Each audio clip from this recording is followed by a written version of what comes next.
ناس ليها قلب وناس ملهاش، وقلوب في الجرح ما تتوصاش.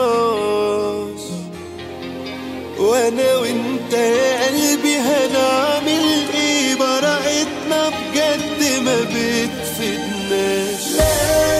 لازم نكسى عشان نتعامل. شوف كم واحد فيهم عامل طيب بس حقيقته العكس، وما تعلمناش ببلاش.